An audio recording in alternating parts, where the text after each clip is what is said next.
Hello friends, welcome to my YouTube channel of the Debneel's Mathematics Desk. I am back with this interesting chapter of statistics, part 2 for class 9. In part 1, we went through the warm-ups on statistics and we learned about various types of variables. We learned how to frame a frequency distribution table in the basics. And today actually we are going to go into the deeper concepts of frequency distribution table and the various terms related to statistics. You got it right, so you will learn a lot of new things in all summary. So before starting this interesting video, a huge thanks to all of you for showing your valuable support to my channel. Keep showing your support if you found the content of my videos very informative and useful. Leave a like and share and subscribe my channel. It motivates me to make better videos for you all on these nice topics. Okay.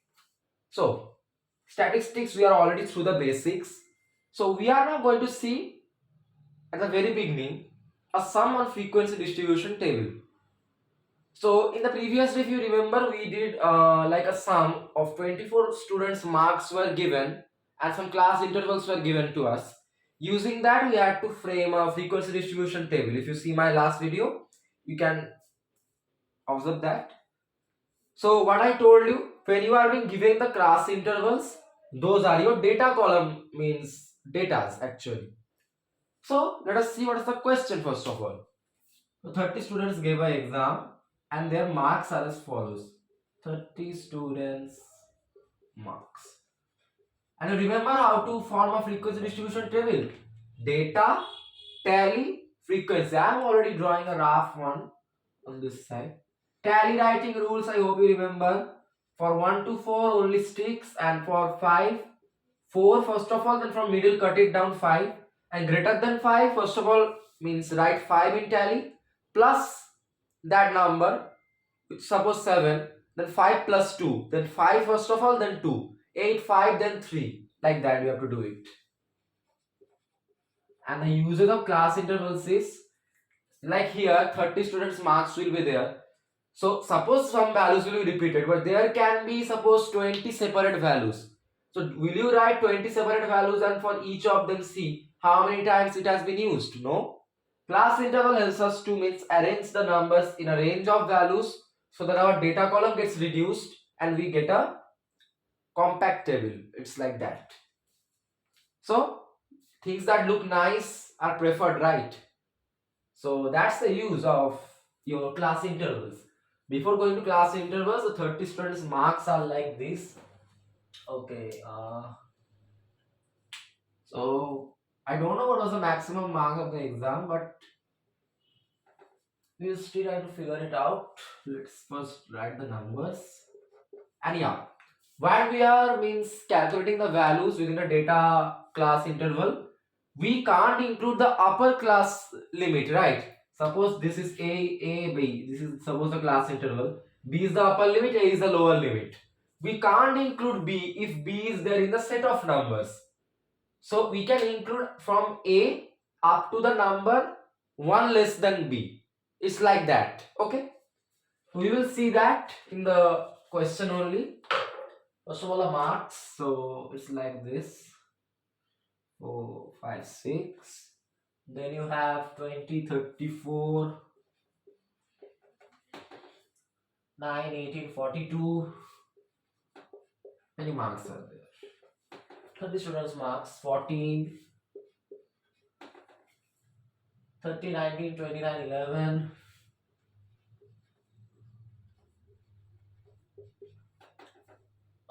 36, 48. Many marks. Means my hand will pain. Then we have 40, 24, 22 and 2 as well. 2. So that's the lowest marks, I think. 16 and 21 also in the game. Ending with 15, 32, 47, 44, 33 and 4. 15, 32, 47, 44, 33 and 4. So if you observe, here we have the marks of 30 students given to us and some class intervals are given to us. What are the class intervals given to us? They are like this. 1 to 10, 11 to 20, 21 to 30, 31 to 40, 41 to 50. So what do we do here? First of all, our data column will be our given class intervals. So our data column will be like this: 1 to 10, 11 to 20, 21 to 30, 31 to 40, 41 to 50. So 50 is the maximum number. So we can tell that 50 is the maximum marks. Okay. Yeah, it makes sense. 47 someone has got. So 50 is coming close nearby. So let's see. So when I means now I will calculate how many values are in the range 1 to 10. So I can't include 10. I can include 1. So from 1 to 9 in this range, how many numbers are there in this set? I have to check. So 8 is one number. Then if you don't mind, 9 is another one. Anyone else? 2 is another one. 4 is another one. So 4 numbers are there in the range 1 to 10. So the frequency is 4. Then 11 to 20. 17 is one. Now I am putting circle for this. 17 is one number between 11 to. Now we can't include 20. We can include from 11 to 19. Right? Then we have 20 can't be included. Upper limit can't be included. 18 is one number. 14 is another one. 19 is another one. 11 another one. 16. 15. Well, I hope they are the numbers only in the range 11 to 20. How many numbers then? 1, 2, 1, 2, 3, 4, 5, 6, 7. 7 numbers. Let's just write the frequency 7. Then for 21 to 30, now I can include numbers from 21 to 29. I can't include 30, the upper limit. So from 21 to 29. 23 is one number. Double tick now. So 20 can't be included. Okay. Okay, so let me just see one thing here. Okay, one thing for you. Did you observe one thing in the data column? The upper class limit of one class and the adjacent lower class limit of the next class is not same. So remember this thing. I means just cancelling all these marks I have done. Just circle everything for one reason. What is the reason? You can guess it. And I will explain as well. So this is not 0. Okay. The fact is that if you had class intervals like this, 0 to 10, 10 to 20, 20 to 30, like this, then see, the upper class limit of one class and the adjacent lower class limit of the next class are same. That is the reason we can't include the upper class limit of the first class. Okay. But here what do we see? The upper class limit of this class and the lower class limit of the next class are not same. So here in this case you can include the upper class limit. Okay. Now see the case. Then from 1 to 10. 8 is one number. 9 is another one. Who else wants to come? 2 is another one. 4 is another one. So frequency is 4. Now for 11 to 20. 17 is one number.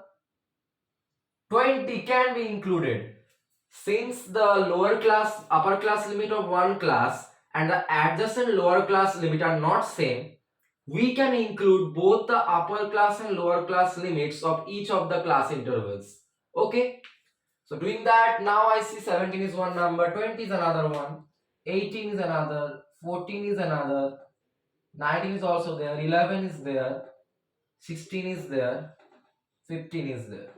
How many double ticks? 1, 2, 3, 4. 1, 2, 3, 4, 5, 6, 7, 8 numbers. Now see, I was previously writing this as 8.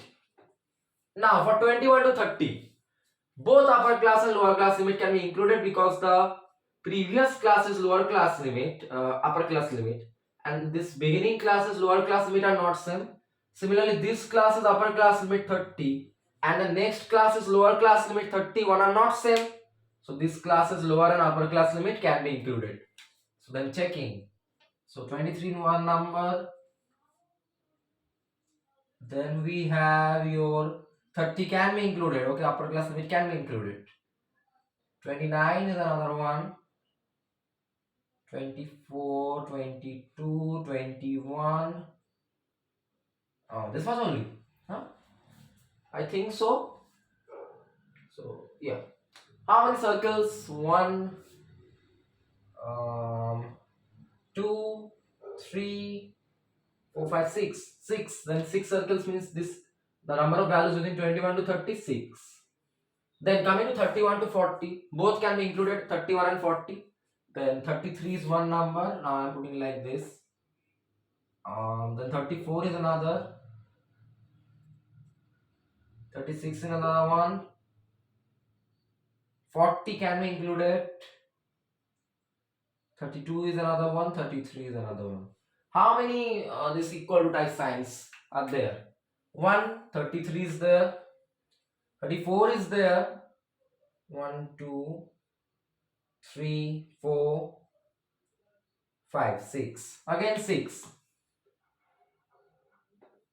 Now coming to 41 to 50. Both 41 and 50 can be included. So what do I put for this one? Squares, yeah. 41 can be there. 47 can be there. 42 can be there. 48 can be there. 47 again can be there. 44 can be there. Repeated values do count. Okay, it may be that the numbers are repeated, but count them as single in separate numbers. Okay, they can be included the repeated numbers. So number of times they repeated, it adds to the frequency. How many squares? 1, 2, 3, 4, 5, 6. 6 again. Now this is our frequency. Now let's check out one thing. What is the total frequency? 4, 8, 12 plus 6 into 3, 18. 30. See, total 30 values are there, that means. And here also we have 30 students marks. That's the correct frequency distribution. When the upper class limit of one class and the lower class limit of the adjacent class are not same, you can include the lower class and upper class limit both for all the class intervals while calculating the values in the range. Okay. Now tally. 4 means 1, 2, 3, 4. 8 means first draw 5 plus 3. 6 means 1, 2, 3, 4, 5 plus 1. Again 6 means 1, 2, 3, 4, 5 plus 1. 1, 2, 3, 4, 5 plus 1. Finished. It is easy, right? When your adjacent lower class and upper class limits are same, except the last class, you can't include the upper class limits. But when they are not same, in all the classes, you can include the lower and upper class limits. As simple as that. Talking about simple things, I will simply rub this out because it's too easy, right, for us. We have made it easy. What is easy if you don't know anything? Yeah, we know one thing. How to give correct answers. Question 2. So I'm filling the blanks is there. Quantity which can vary from one individual to another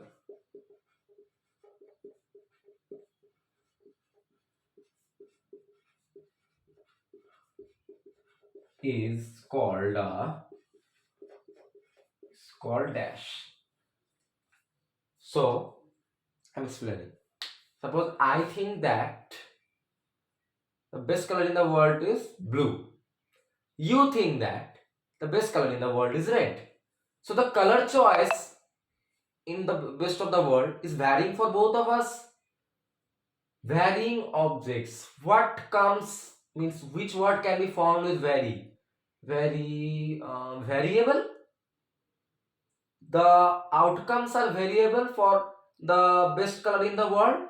Can we say that? Is that means variable is the answer, right? Absolutely. So a quantity which can vary from one individual to another means in one individual's opinion it is something, but in another individual's opinion it is something else. So it varies, so it is a variable outcome, and the answer is called a variable. Okay. This question is actually just to make you understand what is a variable actually. Opinions varying between different individuals or a quantity or anything that varies from one individual to another is called a variable. But when you are talking about quantity, maths is about quantities, right? So it is then a variable. But when you have a quality of something, it's then a variable outcome. Okay? So this is a variable in maths which represents quantity only. Now let's see the next one.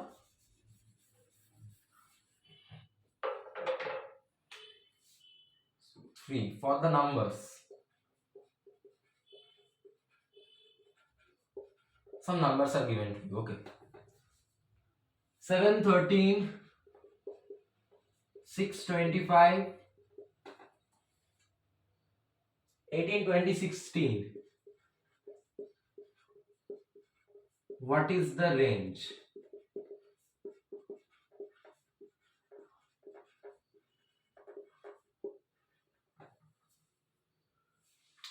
So, when in this type of questions, when suppose some numbers are given to you and you are asked what is the range. Range is equal to largest minus smallest number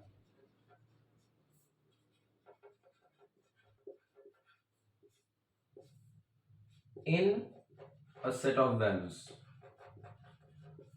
It means if you are given many numbers, then the range for those numbers will be the largest value minus the smallest value.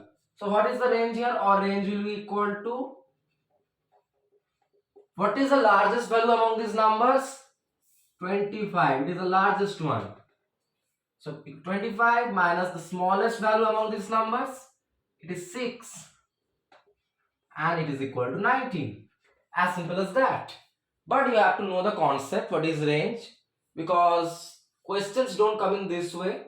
They will ask you to means find a lot of things in one question, and suppose they will give 4 points, 4 marks. But actually they are 1 mark questions. It's like that. So you have to understand how to find range. These are the terms in statistics, as simple as that. So why to leave them? What wrong have they done? Why to insult the question maker, syllabus maker, if they have included it in the syllabus? Small things. Now another one for the class interval. 22 to 29. What is the class mark? I will ask what is class mark? So for a class interval, writing the formula, class mark is actually the mid value. It is equal to lower limit plus upper limit whole divided by 2. Okay, that's the process. So when a class interval is given, add up the lower and upper limits and divide by 2. Therefore class mark equal to lower limit is 22, upper limit is 29, divide by 2, equal to 51 by 2 equal to 25.5. Okay, that will be your answer. Easy as that. Another concept. So for a class interval, when you are asked to find class mark, use this formula. See, like this, suppose they have given you some class intervals and they have asked you to suppose for, means it can be in that way. It can be combined. The questions can be combined in a way. Suppose they have asked you in a question, some class intervals are given to you. Write the lower and upper limits of the sixth class. Write the class mark of that class. Like this for 4 classes they have given you. Then 4 marks. Like that questions will come. So it's easy, but you should know how to do it. Nevertheless, a difficulty. Okay, now let's see the next one.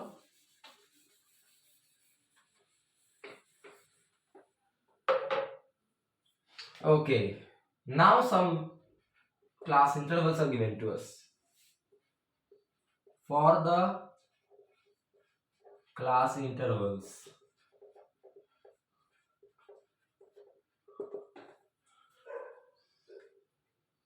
so here they are giving like this: 10 to 19, 20 to 29, 30 to 39, 40 to 49. Anything else was there? No. Find the actual lower upper class limits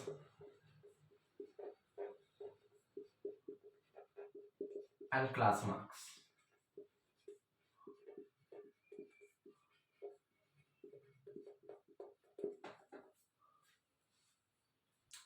Now, so will you write the answers as, for the first class interval is lower mark is limit is 10, upper limit 19.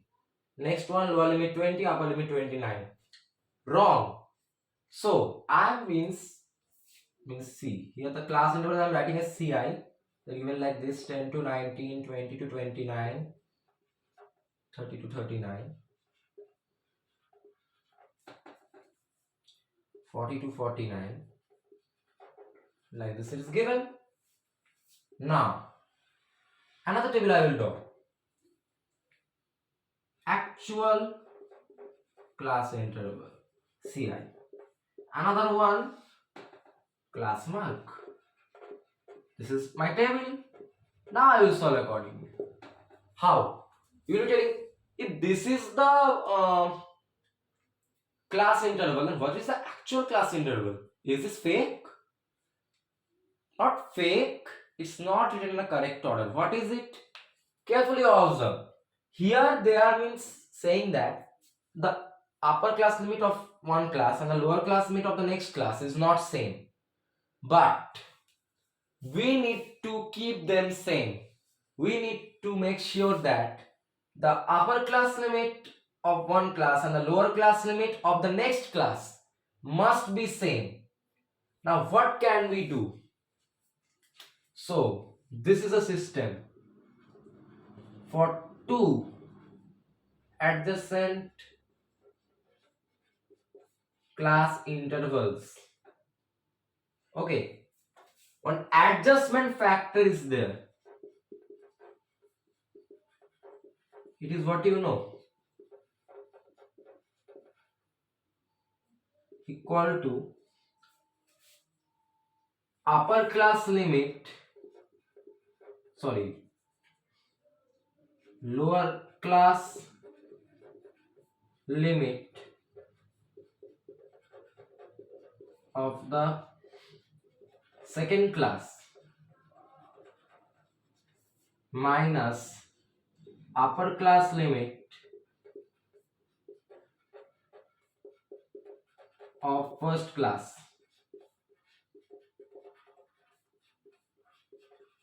Okay, divided by 2. I'll make you understand. So the dispute is between the, for two adjacent classes 1 and 2. If you take the upper class limit and the lower class limit adjacently are not same. What can we do to make them same? You have to do, suppose consider this is the first class, this is the second class. Okay, then the adjustment factor is equal to lower class limit of the second class. If this is the first class, this is the second class, so lower class limit of the second class minus upper class limit of first class. Okay, divided by 2. So then our adjustment factor will be what? Or writing as AF, adjustment factor.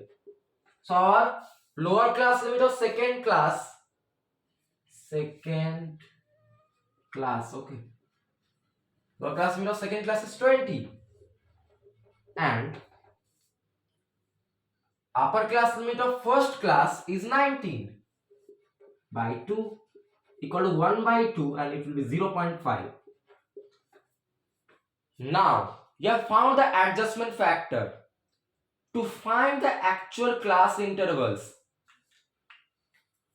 to each of these lower class intervals, okay, lower class limits, from them subtract the adjustment factor, and to the upper class limits add the adjustment factor. Means first of all you find the adjustment factor for any two adjacent classes by the formula lower class limit of the second class minus upper class limit of the first class divided by 2. Now this adjustment factor to all the lower class limits, from all the lower class limits subtract the adjustment factor, and to all the upper class limits of all the classes add the adjustment factor.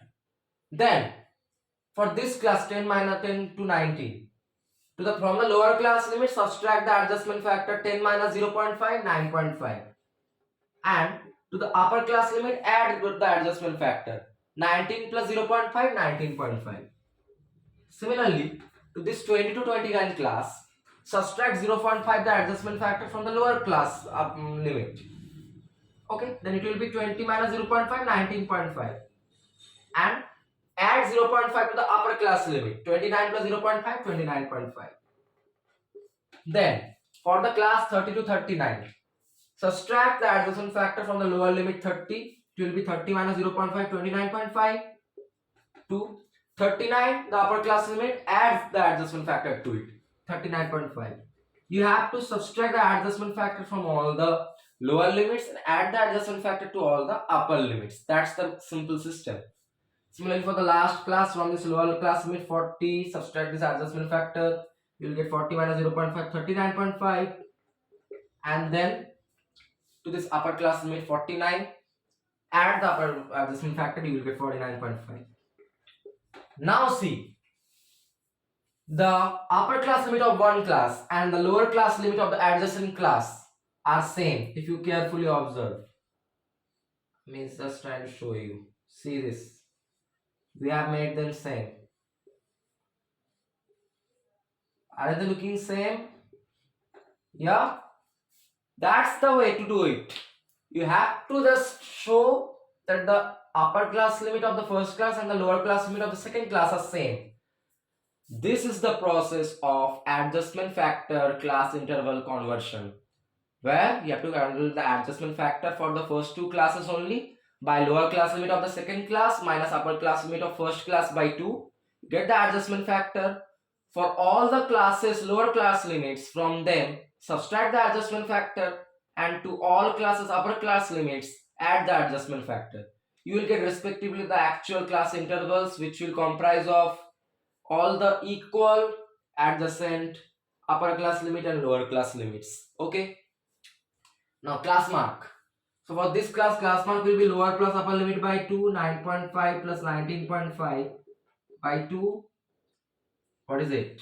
19, 18, 28, 29 by 2. It is 14.5, I think. Yeah. Then for this one, 20 plus 20. No, not.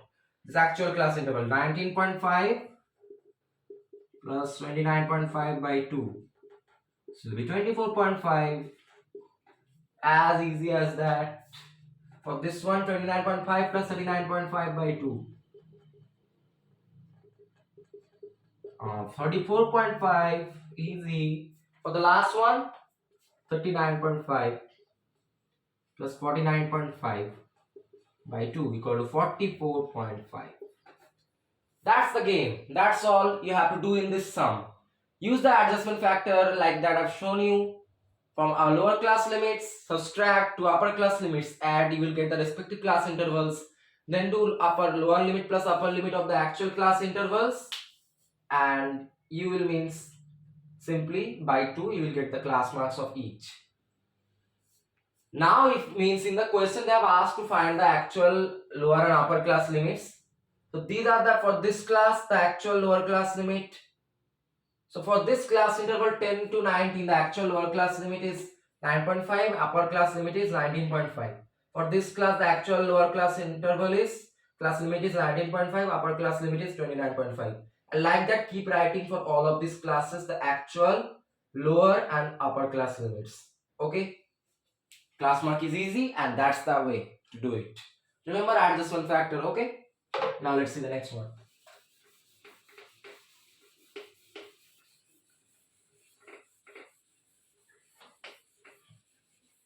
It's going easy, right? Concepts I told you, you will learn some, but you will find it very easy once you for this data. What data? What is the data? Class interval. What is this? The tally frequency. Only this values must be there, I think. Yeah. 0 to 8, 8 to 16, 16 to 24, 24 to 32, 32 to 40. Tallies, please. Okay, first one the frequency. 9, 13, 12, 7, 15.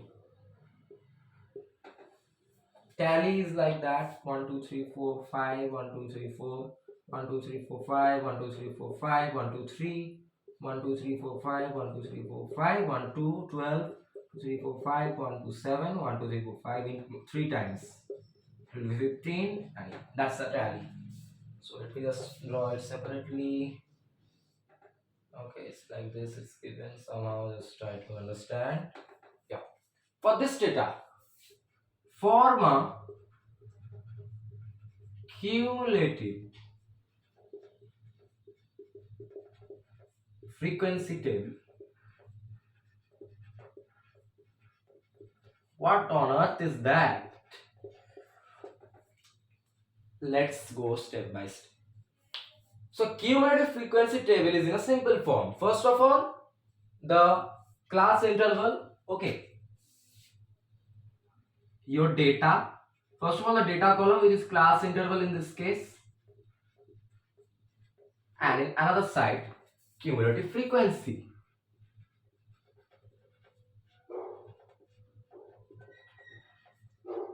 Okay. Now, then write the respective class intervals given to you: 0 to 8, 8 to 16, 16 to 24. You don't need to write tally here. 24 to 32, 32 to 40. Now, how can I write the cumulative frequency? So, what is the system I am telling you? For the first class interval, the frequency is 9. So, write 9. Then, for the next class interval, the frequency is 13. Its cumulative frequency will be 9 plus 13. So, the system of cumulative frequency is the cumulative frequency of the previous class added with the frequency of that class. It's like that. So, this is 22. Now, that's easy. Now, the next class's frequency is 12. So, cumulative frequency will be this class's frequency is 22 plus 12 equal to 34. Okay. Next class's frequency is 7. So, cumulative frequency will be 34 plus 7. 41. Final class's frequency is 15. Cumulative frequency will be 41 plus 15 equal to 56. As simple as that. That's the method. So for the first class, just keep the frequency as it is. Okay, this becomes the cumulative frequency. Then for the next class, your cumulative frequency will be the cumulative frequency of the previous class added with the frequency of the class you are doing for. So the cumulative frequency of previous class is 9. Frequency of this class is 13. 9 plus 13, 22. Now for the class interval 60 to 24. So here the frequency of the class is 12. Cumulative frequency of previous class 22. So cumulative frequency of previous class or frequency of that class 34. Now for this class 24 to 32, its frequency is 7 and the cumulative frequency of previous class 34 we got. So So cumulative frequency of this class will be cumulative frequency of previous class 34 plus frequency of this class 7 41.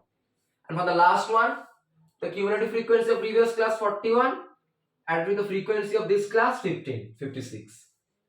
You understand the process is just taking the previous class's cumulative frequency and the frequency of the respective class and then just adding them up to get the cumulative frequency of that class.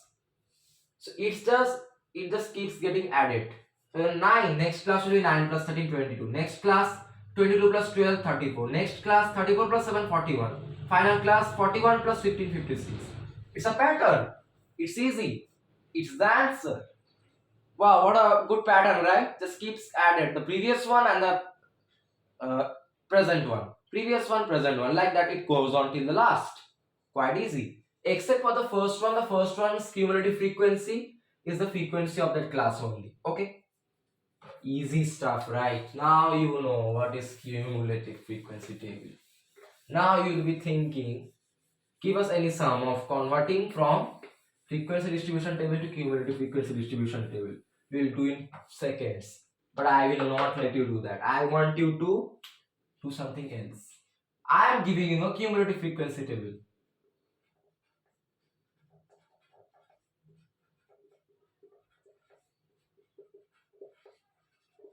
I am a means complex person. I want to means trouble, you can say, by this sum. How? So the class interval is given to me.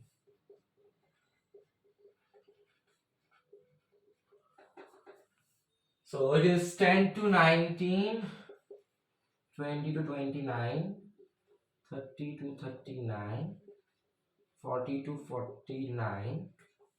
Anyone else please know? Cumulative frequencies.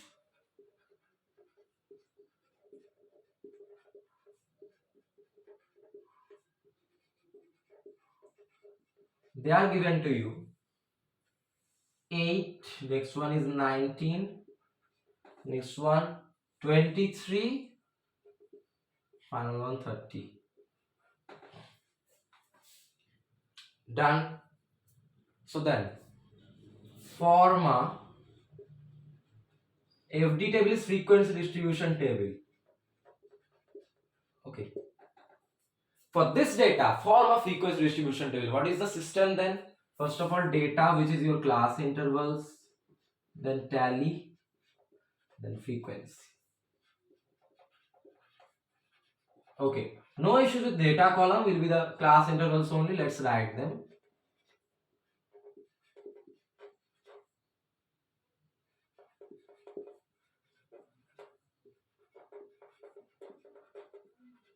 Okay, that's right. Now, how can you find the frequency from the cumulative frequency table?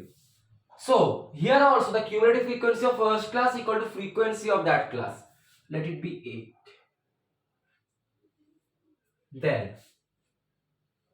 the next class's cumulative frequency is 19. But we know that the cumulative frequency of one class is equal to the cumulative frequency of previous class plus the frequency of that class. Okay. So then the frequency of this class will be what? 19 minus 8 equal to 11. Okay. Then this class's frequency will be 23 minus 19 equal to 4. Final class's frequency will be 30 minus 23 equal to 7. Okay. Now just to verify, one method is there. Your last cumulative frequency is 30. What is the sum of your total frequency?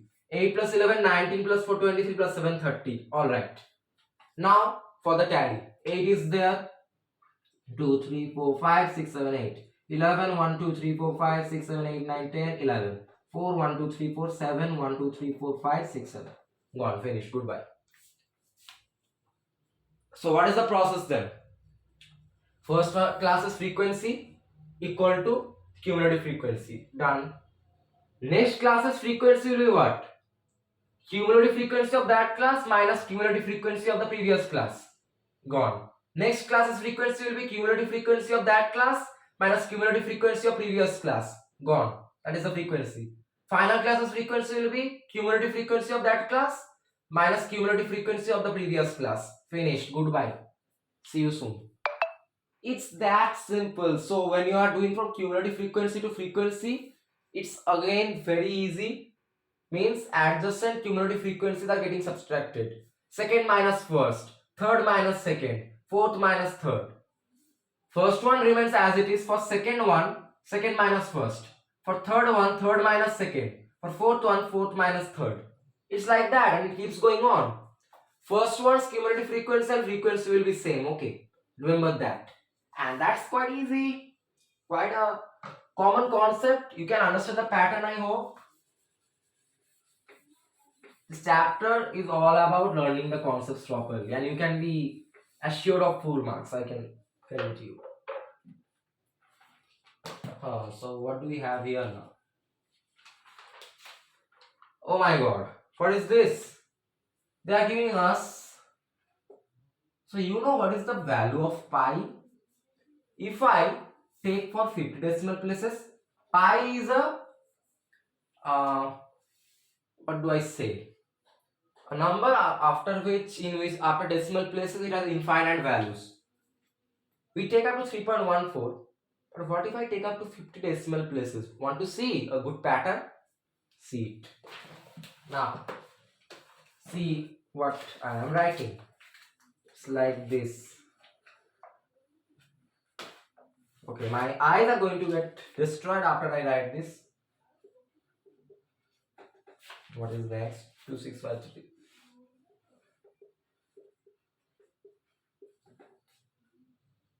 897 93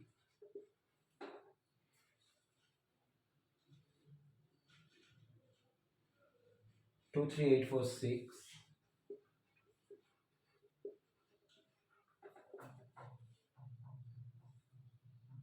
26433. I'm writing means up to 50 decimal places for some reason. I'm not mad. Question maker is mad. Okay, blame him. 83279 50288.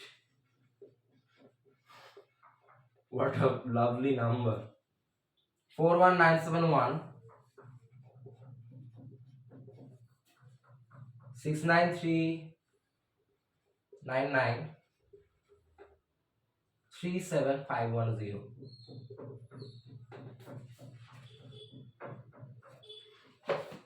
Make a FD table.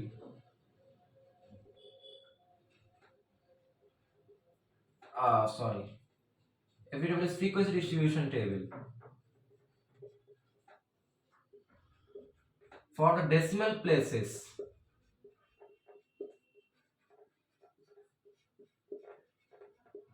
with data equal to digits 0 to 9.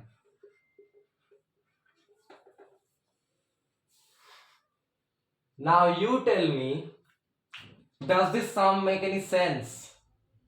It made me write 50 decimal places. I never want to remember this, but for the sake of this sum, just means consider this serious railway line of numbers, whatever you say.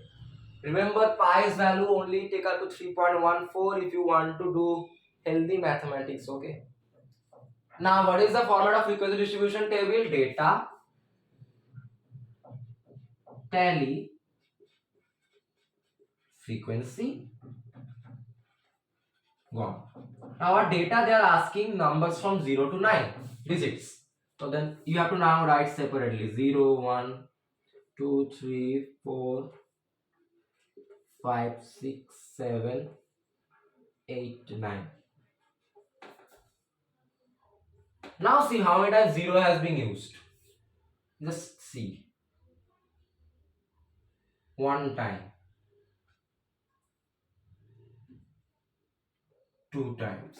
Frequency of 0 will be 2. Now how many times 1 has been used? 1 times, 2 times.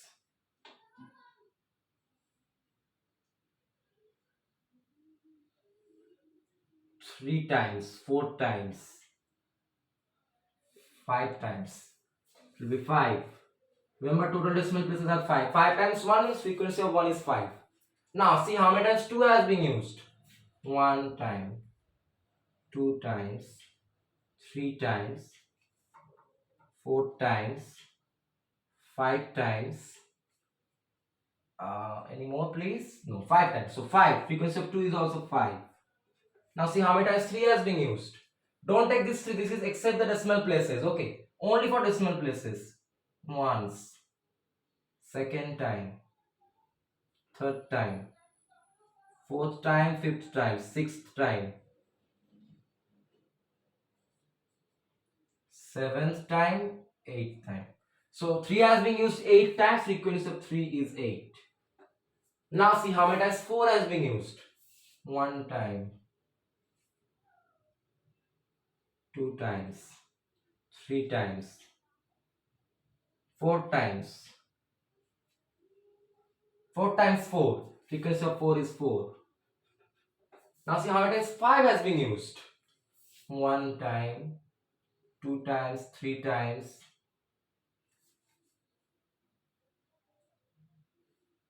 4 times, 5 times. So 5 frequency is now 5. Now see how many times 6 has been used. It's like that, you have to do like that. It's quite it's complex process, but you have to just observe and see the numbers. For 6, 1 time, 2 times, 3 times, 4 times. 4 times 6, 6 frequency 4. 7, how many times 7 has been used? 1 time, 2 times, 3 times, 4 times. 7 frequency is 4. Most have frequency 4, 5 like that. Now, how many times 8 has been used? 1 time, 2 times, 3 times, 4 times, 5 times. 5 times 8. Frequency of 8 is 5. Now the final number 9, how many times has it been used? 1 time, 2 times, 3 times, 4 times, 5 times, 6 times, 7 times, 8 times. Frequency of 9 is 8, is being used 8 times. Now the most important part after this job, check what is your total frequency. 2 plus 5, 7, plus 5, 12, plus 8, 20, plus 4, 24, plus 5, 29, 4, 33, 4, 37, 5, 42, plus 8, 50. And we were calculating frequency for 50 decimal places. Okay, I'm writing here, there are 50 decimal places here. So our frequency, total frequency is absolutely correct. Now write a separate tallies for these ones. 2, 2, 5, 1, 2, 3, 4, 5. Again 5, 1, 2, 3, 4, 5, 8. 1, 2, 3, 4, 5. 1, 2, 3, 8. 4, 1, 2, 3, 4, 5. 1, 2, 3, 4, 5. Again 4, 1, 2, 3, 4. Again 5 is there. Okay, 2 4s were there, I think. 2, 5, 5, 8, 4, 5, 4, another 4. 5, 1, 2, 3, 4, 5, 8. 2, 3, 4, 5, 6, 7, 8. How many tallies? 1, 2, 3, 4, 5, 6, 7, 8, 9, 10. 10 numbers, 10 digits. That is your frequency distribution table for this crazy value of pi, which is being given up to 50 decimal places, and we were asked for the decimal places with the data of digits from 0 to 9. Make a frequency distribution table. It's quite easy. I will advise to write the decimal places, means leaving some gap, so that while means observing each of the digits you can check how many times they have been used and keep counting and put a tick over them and then write the frequency at the end. Tally writing easy, and that's how easily we have completed this part 2 of statistics for class 9. So what did we learn today? We learned many things. We started with quite an easy sum of frequency distribution, alright. where we learn one concept that if the lower class limit, sorry, the upper class limit of one class and the lower class limit of the adjacent class are not same, for all the class intervals, we can take the lower class and upper class limits into consideration while we are calculating the range of values for that class in a set of values. We learned this.